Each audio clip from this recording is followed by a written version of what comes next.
네, 안녕하세요. 한국국방연구원 카이다 채용 토크쇼 사회를 맡게 된 김나리라고 합니다. 많은 취준생분들이 전화나 채용 게시판을 통해서 남겨주신 질문들로 구성을 해봤는데요. 더 생생한 얘기가 궁금한 여러분들을 위해서 카이다 채용의 모든 것을 알려줄 게스트분들을 모셔봤습니다. 많은 분이 따끈따끈한 정보를 알기 위해서 애타게 찾던 분들이죠. 먼저 한 분씩 자기소개 부탁드립니다. 자원센터에서 근무 중인 서정훈 연구원이라고 합니다. 전략기획연구실에 재직 중인 전재현입니다. 재무과에서 근무하고 있는 박한별입니다. 네, 반갑습니다. 그럼 본격적으로 카이다 취준 토크 시작해볼까요?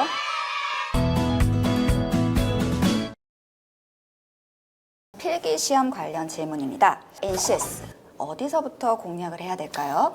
단기간에 빨리 풀 수 있는 문제를 좀 솎아냈던 것 같아요. 그래서 시험을 볼 때 그 유형이 나오면 그거부터 빨리 풀고 넘어가서 나중에 다시 한번 못 풀었던 거를 되짚게 했던 그런 기억이 있습니다.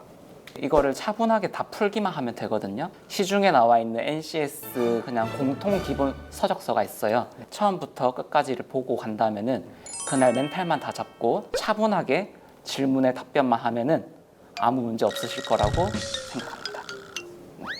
국방하면 군대 갔다는 느낌을 많이 받으시는 것 같아요. 네, 면접 시 국방 관련 이슈는 보수적 답변을 해야 할까요? 라는 질문을 남겨주셨네요. 반대라고 생각을 하고 있습니다. 사실 국방이라는 분야는 굉장히 좀 넓은 분야를 포괄을 하고 있습니다. 이 안에는 의료, 교육, 경찰, 사법 굉장히 많은, 그러니까 어떻게 보면 하나의 작은 사회의 축소판이다 이렇게 저는 생각을 하고 있어서 오히려 좀 보수적인 답변보다는 좀 개방적이고 좀 열린 사고를 가지고 문제에 접근하는 것이 오히려 좀 더 이득이지 않을까, 네, 이렇게 생각을 하고 있습니다. 국방 또 막연한 두려움을 가졌었거든요. 대체 어떤 분야일까? 그리고 우리가 뉴스에서 보던 그런 것처럼 군대 문화라는 게 존재할까라고 생각했는데 전혀 그렇지 않다. 그냥 사회가 생각하는 똑같은 회사 중에 하나면 사회가 가지고 있는 그런 공통의 분위기를 가지고 있다라는 걸 그냥 말씀드리고 싶습니다. 저희 군사발전센터 같은 경우에는 좀 군사라는 그 단어 때문에 좀 오해를 하시는 부분이 많이 있습니다. 물론 군사력을 운용하는 거는 좀 보수적이나 아니면 좀 이렇게 하이라키가 있는 체계적인 이 운용이 조금 더 효과적일 수 있지만 저희는 그 분야도 있지만 사실은 좀 미래 환경을 전망하고 이 군사력을 건설하는 것 또한 이 연구원에서 굉장히 중요한 일이거든요. 그래서 조금 더 개방적이고 좀 넓은 시각을 갖추기 위해서 저희 센터 내에도 경제, 사회, 과학, 기술, 행정까지 굉장히 다양한 연구자분들이 계시고 있기 때문에 아마 조금 더 개방적이고 넓은 관점으로 답변을 준비해 주시면 더욱 좋을 것 같습니다. 네, 나는 이런 질문을 받았다. 기억에 남는 면접 질문이 뭐가 있을까요? 국가 재원이 한 500조가 된다고 가정을 하고 그중에 한 10%를 이제 국방비에 쓴다고 가정을 하면 한 50조 정도를 우리가 운용을 할 수가 있을 텐데 그거를 결정하는 의사결정자한테 어떻게 도움을 줄 수 있겠냐 이런 질문을 이제 받은 적이 있는데 사실 생각해 본 적이 많이 없었거든요. 그래서 와 정말 이 스케일이 굉장히 큰 연구들을 하고 계시는구나 이런 걸 느꼈고 거기서 어떤 항모든 전투기든 몇 조가 들어간다 이런 이야기를 하기보다는 저는 그냥 이거를 체계적으로 어떤 항목을 중요도대로 어떻게 나눠서 접근을 하고 싶다 이렇게 답변을 했던 기억이 있습니다. 네. 저 같은 경우에 석사 전형으로 들어왔습니다. 사실 모든 면접에서 공통 질문이 이 실에 혹은 이 파트에 왜 지원했느냐라고 묻는데 생각보다 답을 하기가 힘들어요. 맞아요. 네.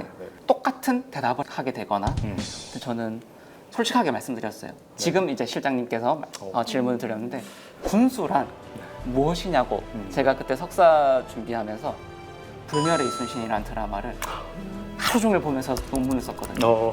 대사가 들리는 거예요. 네. 그날 대사가 딱 떠오르는 거예요. 이순신 장군님께서 말씀하시길 군수란 전쟁의 흥망성쇠의 키이다. 제가 제일 존경하는 이순신 장군님 그 뜻을 따르고자 군수실에 지원했다. 그래서 저희가 이 자리에 있지 않느냐라고 생각해봅니다. 네, 다음 질문입니다. 이건 지원할 때 저도 걱정을 좀 했던 부분인데요. 여성이 지원을 해도 될까요? 한별 씨가 답변이 필요할 것 같아요. 네, 한국국방연구원은 공공기관이기 때문에 블라인드 채용을 하고 있습니다. 성별 관련 없이 지원이 가능하고 저도 이렇게 입사해서 잘 다니고 있습니다. 이러한 부분은 전혀 걱정 없이 지원해도 무관할 것 같습니다. 네, 무관합니다. 네. 다음은 남성분이 남겨주신 질문입니다. 남자면 군필자만 합격할 수 있을까요? 뭐 제가 이제 발레가 될 수 있지 않을까 생각이 되는데 그 군필자의 정의 자체를 이제 병장 만기 전역을 한 군필자라고 정의를 한다면 전혀 그렇지 않습니다. 저 같은 경우에는 이제 박사학위를 하면서 대학원에서 이제 전문 연구 요원으로 병역의 의무를 다 하고 지금 입사를 해 있는데요. 그런 이력들이 이 연구원에서 일을 하는데 전혀 뭐 지장은 없습니다. 그리고 만약에 입사를 해 보시면 저와 같은 이력을 가지신 박사님들을 많이 뵐 수 있을 겁니다.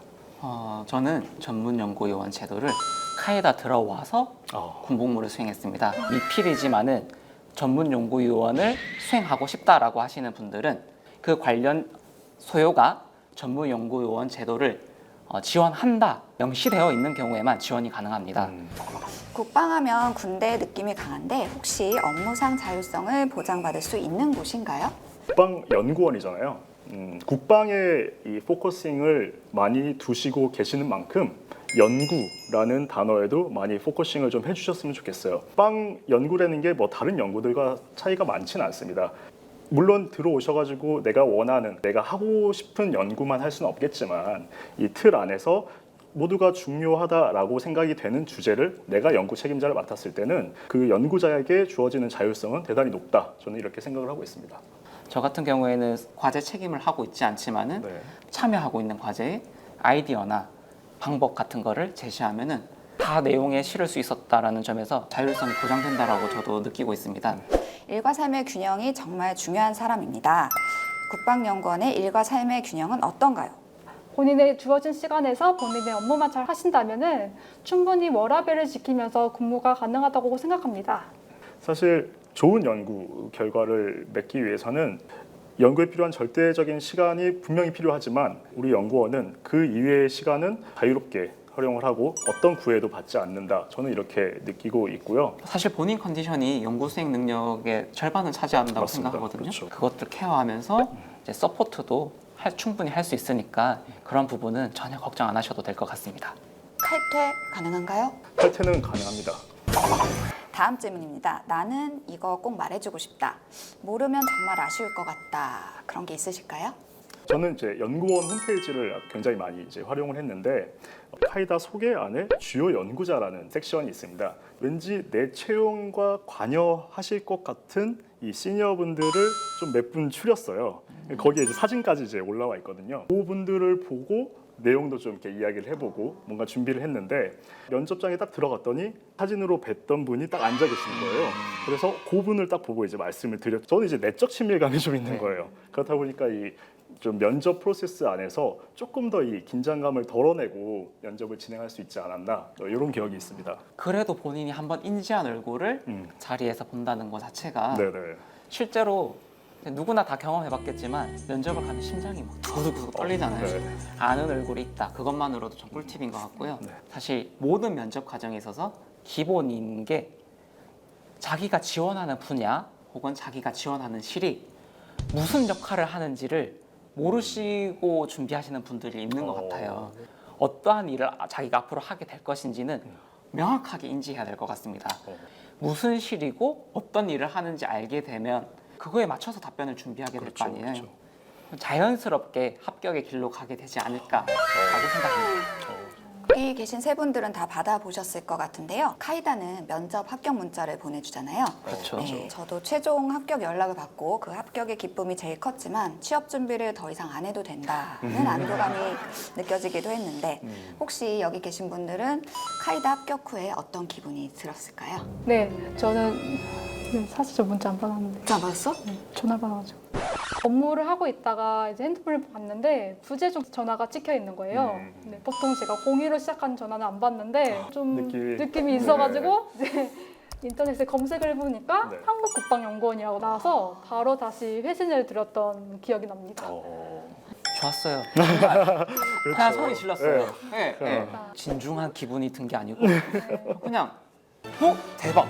사실 저는 그때 포르투갈 학회에 있었거든요. 문자가 오는데 연결이 되지 않는 문자가 왔습니다라고 하는데 이게 합격일까 불합격일까 이야. 그 두근두근하는 와중에 와이파이 된 데 찾아서 네.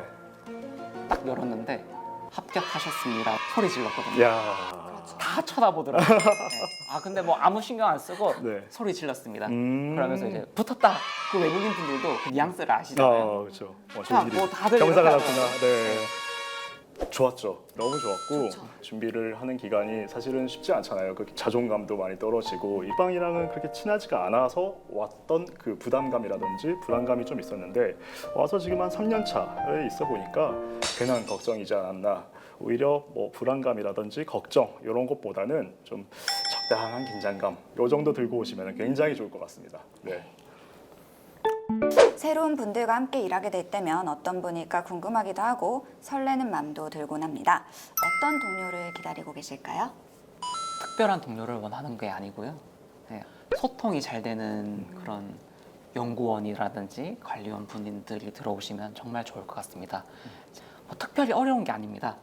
누군가와 갈등을 해결하기 위해서 자기만의 가치관이 있고 적절하게 원활히 해결해 나가는 그런 이제 방식만 있으시면은 누구든지 환영합니다. 빵이란 틀에 굳이 이렇게 갇혀 계시지 마시고요. 오시면은 알려주실 분들도 너무 많고 배우고자 하는 의지만 있으면 사실 기회가 굉장히 많은 것입니다. 두려움 없이 그냥 자기의 일을 열심히 하고 의욕도 어느 정도 있고 소통 능력을 어느 정도 좀 갖추신 분이라면은 너무 좋을 것 같습니다. 너무 두려워하지 마시고 한국국방연구원에 지원하여서 저희랑 같이 일하게 됐으면 좋겠습니다.